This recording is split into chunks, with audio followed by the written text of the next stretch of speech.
کیا کہ اگر کسی نے قربانی میں حصہ ڈالا ہو تو اس کے بال اور ناخن، اس شخص کے لیے بال اور ناخن کے کاٹنے کا کیا حکم ہے، کب سے یہ نہ کاٹے؟ دیکھیے، قربانی کرنے والا ہو چاہے قربانی نہ کرنے والا ہو، ان کے لیے مستحب ہوتا ہے کہ پہلی ذوالحجہ سے لے کر 10 تک بال یا ناخن وغیرہ نہ کاٹیں۔ نبی کریم صلی اللہ علیہ وسلم سے ایک شخص نے پوچھا، یا رسول اللہ صلی اللہ علیہ وسلم، مجھے ایک شخص نے میرے پاس ایک جانور رکھوایا ہوا ہے، میرے پاس تو کچھ نہیں ہے کہ میں ذبح کر سکوں، کیا میں اسی جانور کی قربانی کر لوں؟ رحمت کونین صلی اللہ علیہ وسلم نے فرمایا کہ نہیں، یعنی وہ تو ایک امانت ہے، عاریتاً تمہیں دیا ہے، اس کی قربانی تم نہ کرو، بلکہ شاید فرمایا اگر تم اپنے 10 دنوں میں بال یا ناخن نہ کاٹو تو اللہ تبارک و تعالیٰ اسی میں تمہاری قربانی قبول فرما لے گا۔ تو دیکھیں، وہ قربانی نہیں کر رہے لیکن سرکار نے ان کو ترغیب دی، اور جو قربانی کر رہا ہے اس کے بارے میں نبی کریم صلی اللہ علیہ وسلم نے فرمایا کہ جو قربانی کا ارادہ رکھے تو اسے چاہیے کہ پہلی سے لے کر 10 تک اپنے بال اور ناخن نہ کاٹے۔ تو لہٰذا لیکن یہ بھی مستحب ہی ہے کہ نہ کاٹے، فرض یا واجب نہیں ہے، لہذا اگر کوئی درمیان میں کاٹ لیتا ہے تو گناہ گار نہیں ہوگا، لیکن افضل یہ ہے کہ ان 10 دنوں میں بال یا ناخن وغیرہ نہ کاٹے جائیں۔ دیکھیں، حالت حیض میں بزرگان دین نے فرمایا یہ حیض ایک ناپاکی ہوتی ہے جو مدت سے پوری ہوتی ہے، ویسے یعنی 3 دن کسی کے حیض، کسی کے 4 دن، 5 دن، زیادہ سے زیادہ اس کے 10 دن ہوتے ہیں، کم از کم 3 دن۔ تو چونکہ یہ ناپاکی کے ایام ہیں، اس لیے بزرگوں نے منع فرمایا کہ جسم کا کوئی حصہ اس ناپاکی کے دوران جسم سے جدا نہ ہو۔ اسی طرح جنابت کے اندر بھی منع کیا کہ ناخن وغیرہ نہ کاٹیں، کہ وہ ناخن جنبی گویا کہ دور ہوگا، یہ بہتر نہیں ہے، کوئی گناہ نہیں ہے لیکن بہتر نہیں ہے۔ اسی طرح ہماری بہنوں کو چاہیے کہ حالت حیض وغیرہ میں جسم کے بال نہ کاٹیں، ناخن وغیرہ نہ کاٹیں، اور جب حیض ختم ہو جائے غسل جنابت کر لیں، اس کے بعد یہ سب کام کریں۔ لیکن اگر کسی نے کر لیا تو کوئی گناہ نہیں۔ اسی طرح آپ نے نہانے کا پوچھا، حالت حیض میں نہانے سے کوئی فرق نہیں پڑتا ہے، شرعاً بالکل جائز ہے، لیکن یہ ضرور ہے کہ نہانے سے کوئی فائدہ نہیں ہوگا، کیونکہ جیسے بھی آپ کو بتایا کہ حیض ایک ایسی ناپاکی ہے جو پانی سے دور نہیں ہوتی، بلکہ یہ مدت پوری ہونے کے بعد دور ہوتی ہے۔ اگر کسی کے 3 دن حیض ہیں، 3 دن پورے ہوئے تب یہ ختم ہوگی، کسی کے 10 دن تک حیض آتا ہے تو 10 دن تک، جب 10 دن پورے ہو جائیں گے تب وہ بہن پاک ہوں گی، اس کے بعد ہی نہائیں تو جنابت دور ہوگی اور وہ پاک ہو جائیں گی۔ حالت حیض میں نہانے سے حیض تو دور نہیں ہوگا لیکن نہانا بہرحال بالکل جائز ہے۔ ایک یہ کہتی ہیں کہ اگر جسم کی صفائی وغیرہ حالت پاکی میں کی ہو، ایک عورت پاک ہے، تو کیا اس کے بعد بھی غسل کرنا ضروری ہوتا ہے؟ تو جی بالکل ضروری نہیں ہوتا، بس اتنی جگہ دھو لیں تاکہ وہ صابن وغیرہ یا وہ کوئی بھی ایسی چیز ہے دور ہو جائے، باقی پورا غسل کرنا کوئی واجب نہیں ہو جاتا ہے۔ اس طرح مرد جیسے نائی کے پاس جا کے ٹنڈ کروا لیتے ہیں، بال کٹوا لیتے ہیں، تو اس سے کوئی غسل وغیرہ کوئی واجب ہوتا ہے نہ، اس کو غسل کرنا لازم ہے، اتنا اگر سر بھی دھو لیں تو کافی، وہ بھی بالوں کی وجہ سے، ورنہ کوئی چیز لازم نہیں ہوتی۔ کالر ہمارے بہن نے فرمایا تھا کہ کیا ہم جب فرض نماز ادا کرتے ہیں تو اس کا ثواب بھی اپنے والدین کو ہدیہ کر سکتے ہیں، ایصال کر سکتے ہیں، یا صرف یہ نفل عبادت کے بارے میں حکم ہوتا ہے؟ دیکھیں، ہمارے علماء اسلام نے، جس میں علامہ ابن عابدین شامی رحمۃ اللہ علیہ صاحب رد المختار یا فتاوی شامی بھی کہلاتا ہے، انہوں نے صراحت کی ہے کہ جو بھی آپ نیک عمل کریں اس کا ثواب ایصال کیا جا سکتا ہے، چاہے وہ فرض ہو، واجب ہو، نفل ہو۔ ویسے احادیث کے اندر نفل کا خاص طور پر ذکر آیا، لیکن ایک چیز ہوتی ہے دلالت النص، ایک ہوتا ہے قیاس۔ قیاس کا مطلب تو یہ ہوتا ہے کہ کوئی جدید مسئلہ ہمارے سامنے آتا ہے اور اس کا حکم قرآن و حدیث میں براہ راست بیان نہیں ہوتا، تو ہم دیکھتے ہیں کہ اسی کی مثل کوئی اور حکم ایسا، کوئی اور ایسی چیز تھی جو قرآن یا حدیث میں ذکر کی گئی، اس کا حکم بیان کیا گیا، یعنی جیسا اس کے اندر کوئی علت ہے، وصف ہے، ایسا ہی پہلے بیان کردہ کسی شے کے اندر کوئی علت اور وصف تھا اور اسی علت کی بنا پر، سبب یا وصف کی بنا پر کوئی حکم لگایا گیا،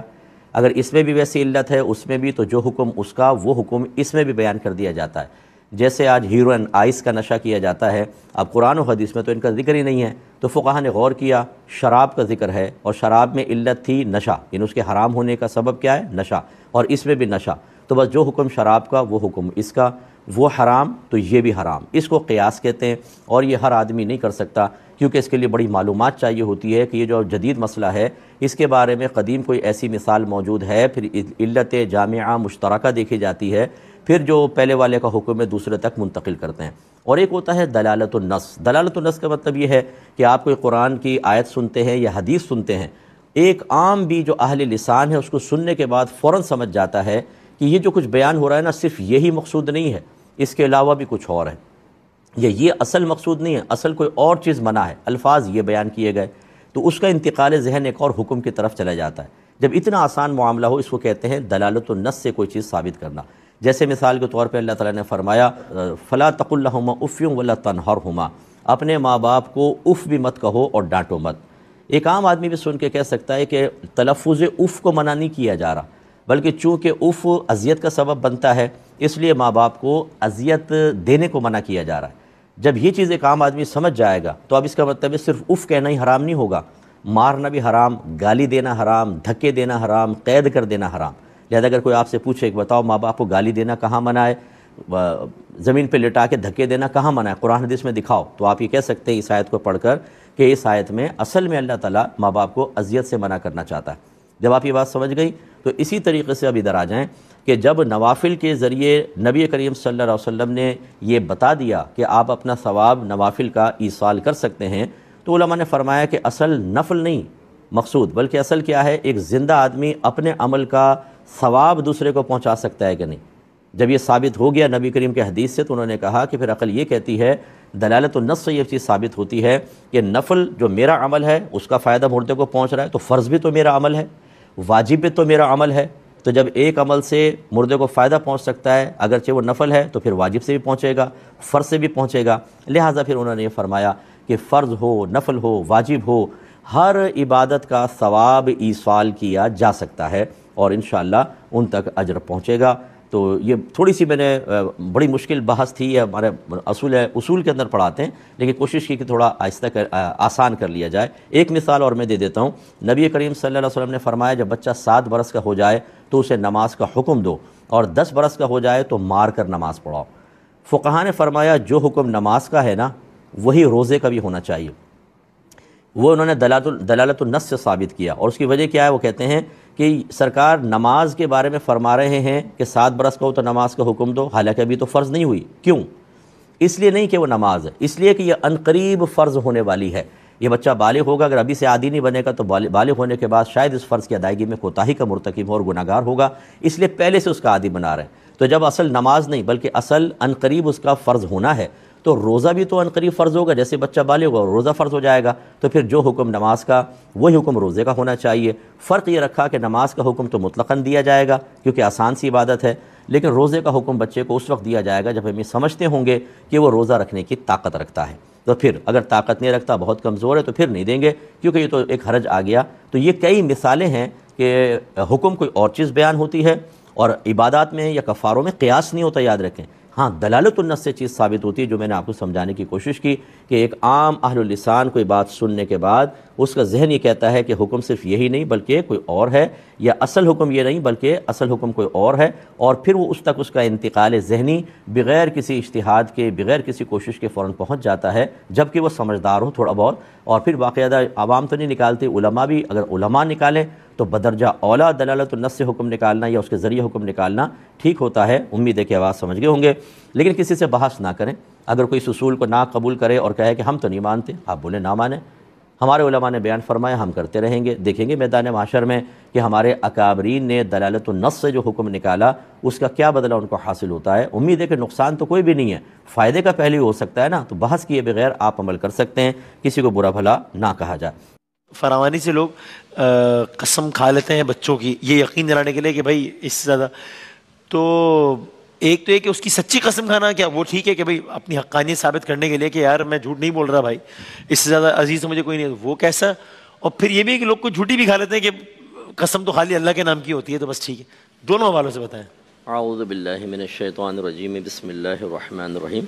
کبھی کبھار اگر ضرورتاً اللہ تبارک و تعالیٰ کی قسم کھانا پڑ جائے تو اس کی گنجائش ہے، صحیح، لیکن جھوٹی قسم کھانا یہ بہت برا ہے، کیونکہ قسم کا مطلب یہ ہوتا ہے کہ آپ کسی محترم چیز کا ذکر کر کے اپنی بات کو پختہ کرتے ہیں، صحیح، اور سامنے والا اس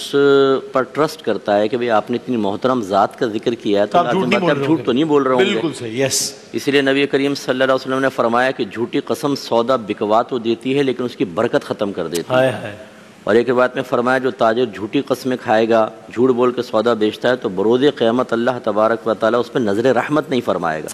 تو انتہائی بری چیز ہے۔ تو لہٰذا بعض لوگ ایسے ہوتے ہیں کہ جو وقت پہ جب سر پہ پڑتی ہے بولتے ہیں جان چھڑاؤ کیسے، تو جھوٹی قسم کھا لیتے ہیں، یہ حرام اور گناہ کبیرہ ہے، ایسا نہیں کرنا چاہیے۔ آدمی زومانی بات کہہ سکتا ہے، توریہ جس کو کہتے ہیں، ڈبل، ایسا کہ وہ کچھ سمجھے اور آپ نے کچھ کہا، یہ اس طرح کے معاملات ہوں وہ بھی بغیر اللہ کی قسم کے، لیکن قسم کھانا اور وہ بھی جھوٹی، یہ بہت بڑا وبال ہے۔ اور یہ تو آپ نے خدا کی قسم کے حوالے سے بتایا، اور کسی اور کی قسم ٹیکنیکلی قسم ہوتی نہیں ہے یا ہو جاتی ہے ابھی کہ ماں کی قسم، بیٹے بچے کی لیکن قسم؟ اللہ کی ذات، صفات، قرآن کی قسم یہ تو ہوتی ہیں، لیکن یہ والدہ کی قسم، والد کی قسم، یہ شرعاً قسم نہیں ہے۔ صحیح ہے، لیکن یہ ہے کہ ہمارے معاشرے میں اس کو بھی بات کو قابل اعتماد بنانے کے لیے، پاورفل بنانے کے لیے یوز کیا جاتا ہے۔ یعنی میرے بچوں کے میں سر پہ ہاتھ رکھ کے قسم کھا رہا ہوں، یہ مجھے بچوں کی قسم، لیکن شرعی طور پہ قسم نہیں ہے، لہذا اگر جو آپ نے بات کہی یہ قسم کھا کر